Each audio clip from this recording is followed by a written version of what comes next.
Hi, I'm Mallory Whitfield, and this is another episode of Curious Conversations. Today I'm going to be speaking with Rachael Kay Albers, the business comedian, brand strategist, and marketer extraordinaire behind RKA Inc. and Awkward Marketing. We're going to be talking about marketing mistakes to avoid, whether you are a solo entrepreneur or a small business or even a bigger brand. We're going to be diving into some of the mistakes that brands of all shapes and sizes have made over time and how you can avoid them. So let's go.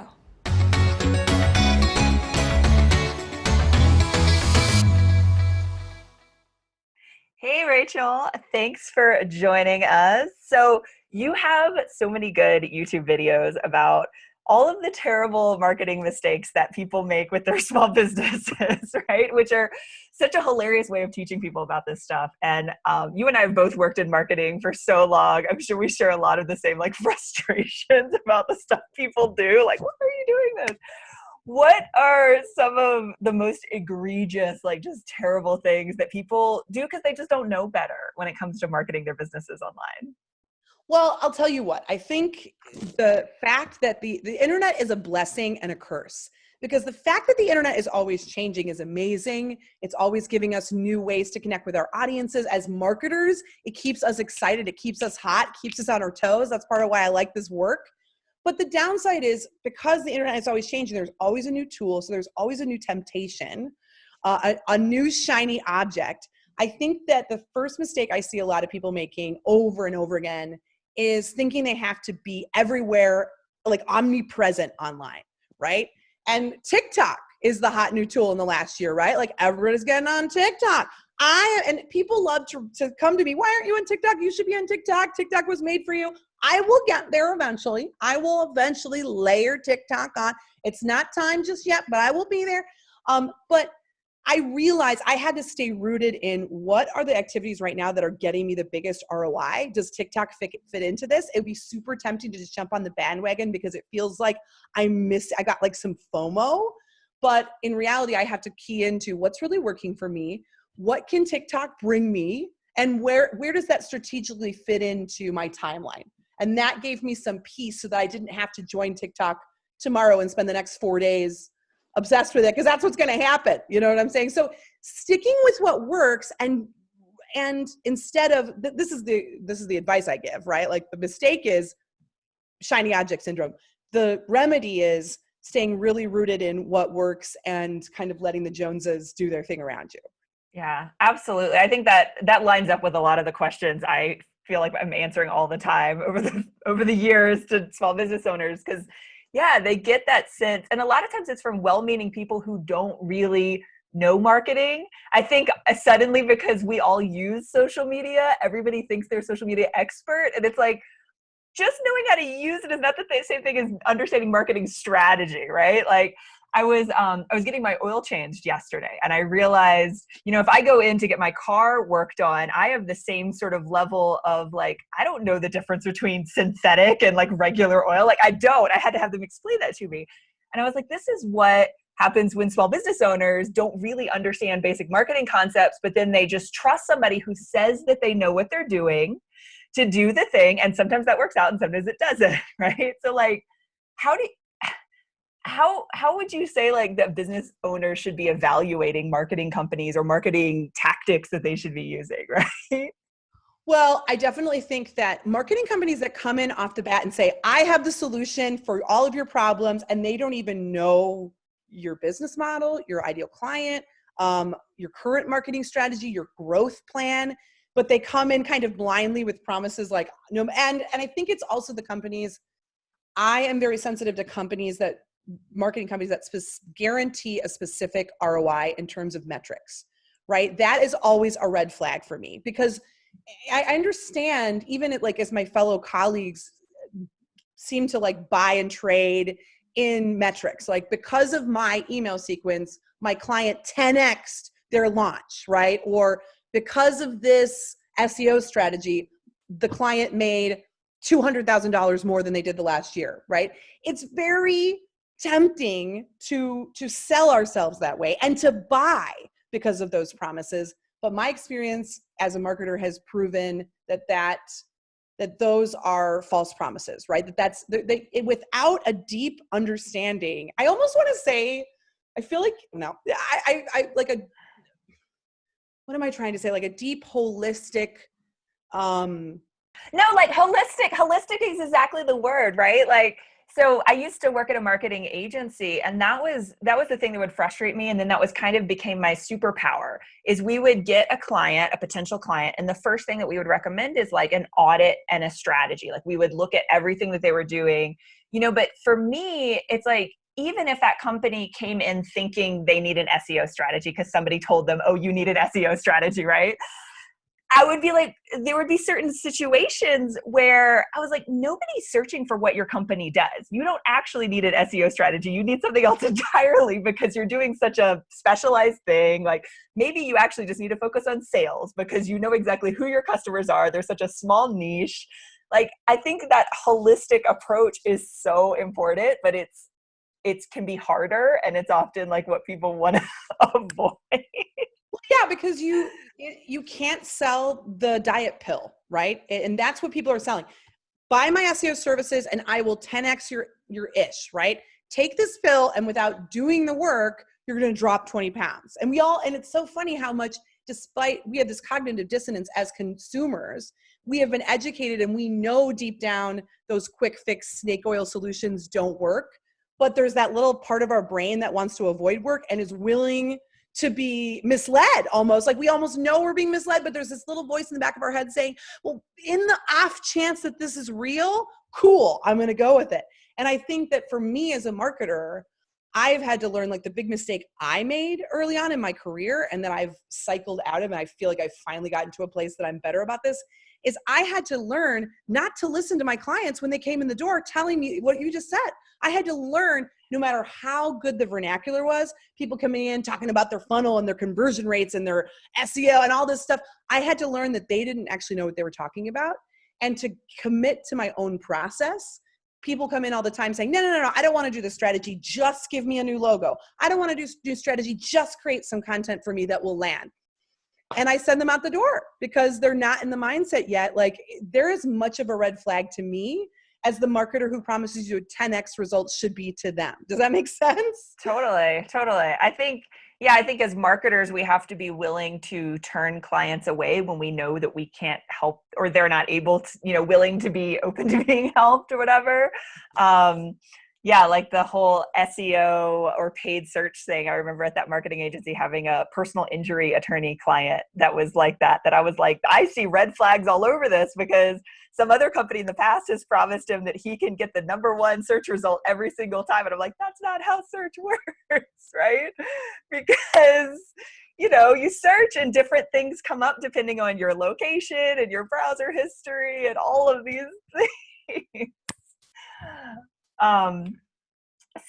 So back to some of like the marketing mistakes that people make, because I know you have like a video series about kind of parody movies of some of the top like worst websites, right? Like, you have one that's like the Theranos website, or like the Jurassic Park website.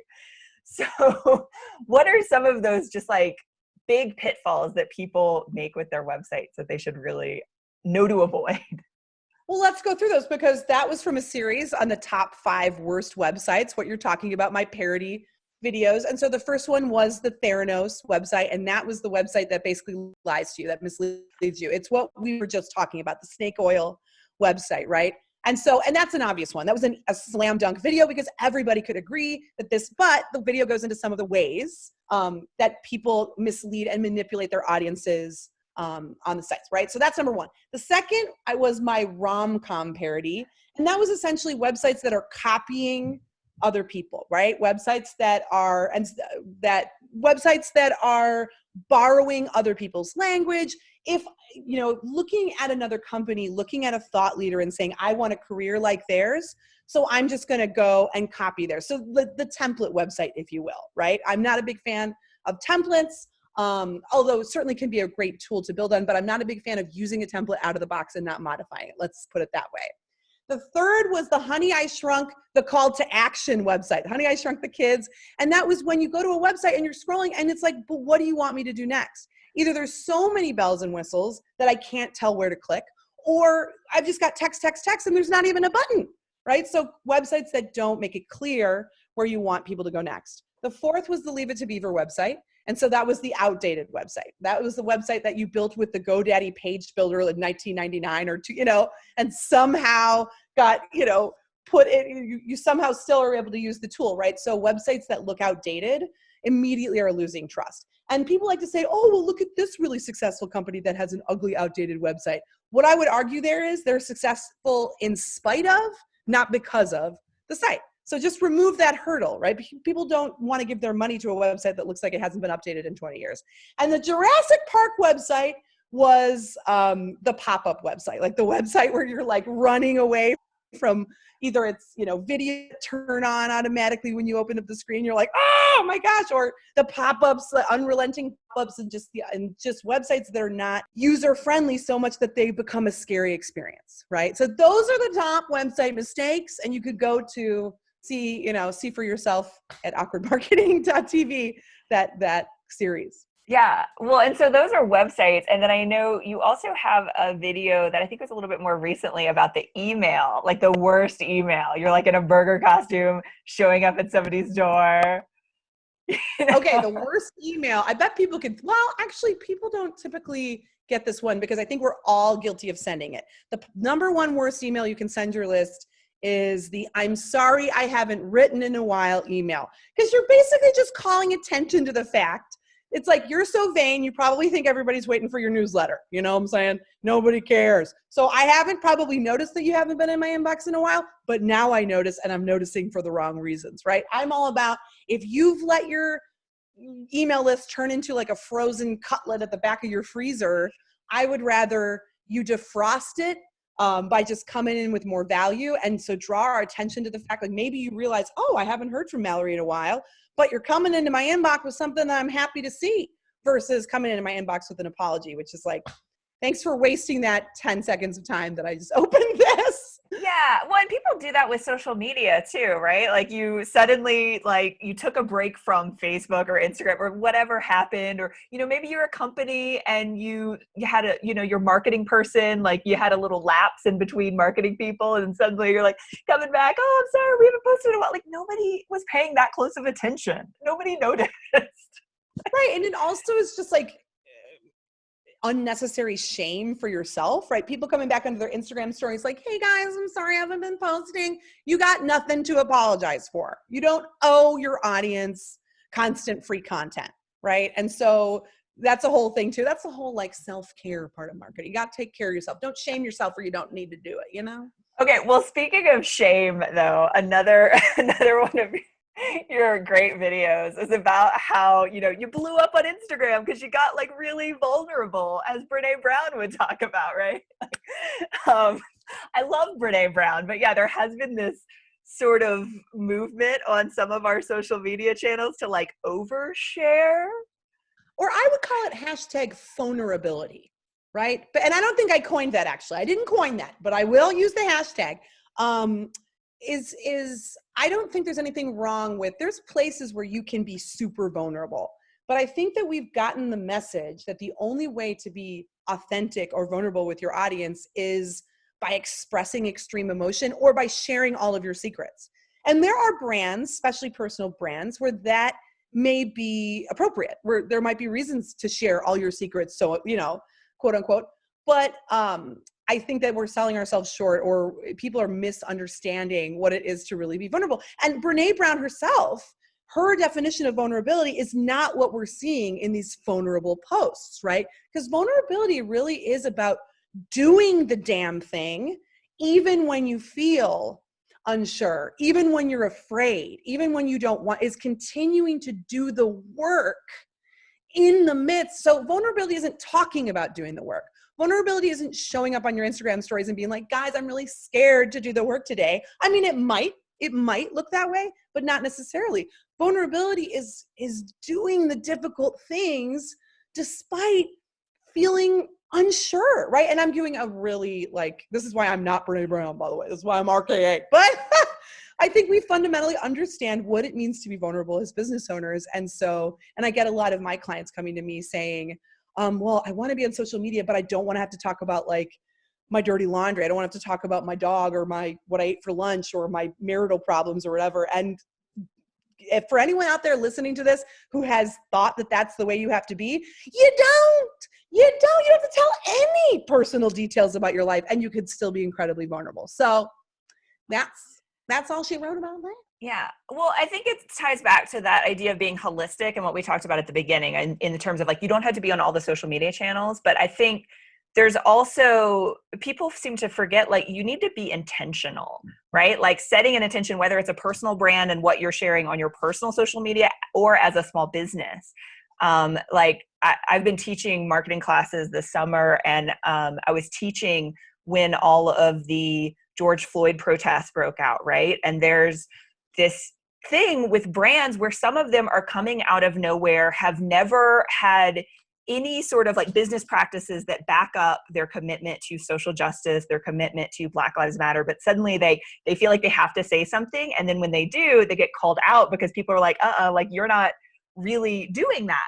Whereas I always use the example of Ben and Jerry's as a company that from the beginning was always committed to this and has always had it as part of their marketing. It's not just like the latest trend, right? Like one of my favorite business books of all time is Ben and Jerry's Double Dip. That's about how they got started. And it's like, I don't know if you have thoughts about. Yeah, this is now you're totally going from vulnerability, which is really leads straight into brands pandering to their audiences, right? And I think that you're calling something out here, which is when all of the things happened with George Floyd, I think a few things happened. I think some brands examined their values and said, oh, wait, we're not living our values. And now we're finally ready to step up into that, right?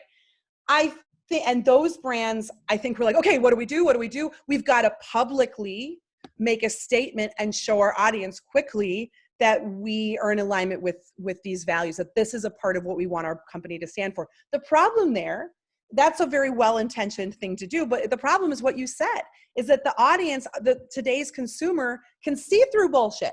And so we're going to go look at that company and say, well, look, your behavior and your actions for however long haven't matched this now newfound declaration of solidarity with Black Lives Matter that you're professing, right?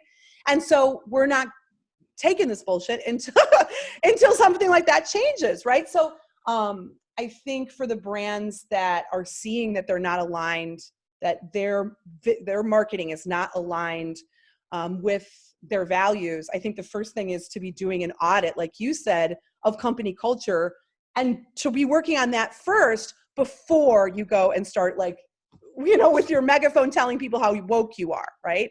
But yeah, this is the problem with the internet, is that there's this feeling that we have to respond immediately to everything. Like I was saying before, you could see that I wouldn't call this, what I was saying at the beginning of this interview is that we feel we have to respond right away to everything. And where I would say these brands went wrong is they responded right away in the wrong place. They should have responded right away in their HR departments. They should have been responding right away in terms of how they structure the company itself versus let's respond right away in our marketing. You know what I'm saying? But that's the easy fix. And I'm talking about companies that I'm giving them the benefit of the doubt, because the reality is I think a lot of companies were not well-intentioned and just wanted to look good and didn't have any intention of actually making sure their company practices matched their PR. Yeah, absolutely. Yeah, I mean, we don't have all the answers.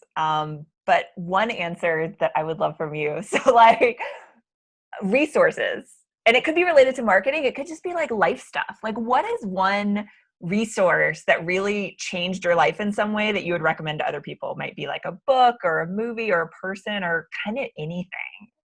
I got 2 books for you. One would be The Middle Finger Project by Ash Ambroget.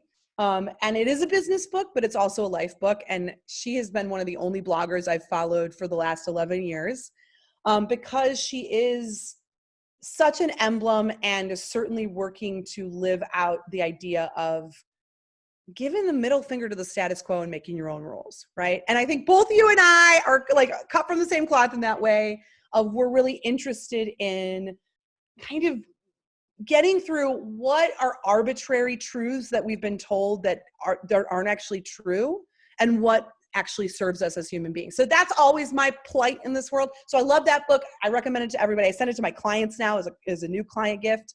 And then the other book that I would recommend is by comedian Sarah Cooper, and it's called How to Be Successful Without Hurting Men's Feelings. And it's amazing. Sarah Cooper, if that name doesn't ring a bell, is the viral sensation who went famous for lip syncing Donald Trump videos. So she has all these TikTok videos of her adding a humorous bent to Donald Trump's just various ridiculous things that he says. And she does this in this really hilarious way. And she's got this book. She's amazing. So it's just a great way to, as women entrepreneurs especially, of staying in touch with our humor as we trudge through the bullshit that is the world we live in. You know, the beautiful bullshit that is this world. Yeah. And finally, if you could go back in time and give any piece of advice to your 20-year-old self, what would you tell her? My 20-year-old self. Damn. I mean, I normally go back in time and tell my younger self to start an email list sooner, but I didn't, no email list in sight. You know, I think I would tell young me, stay single. Not in terms of marriage, because I am married, love you, honey. But in my 20s, I spent a lot of time trying to find my answers through people.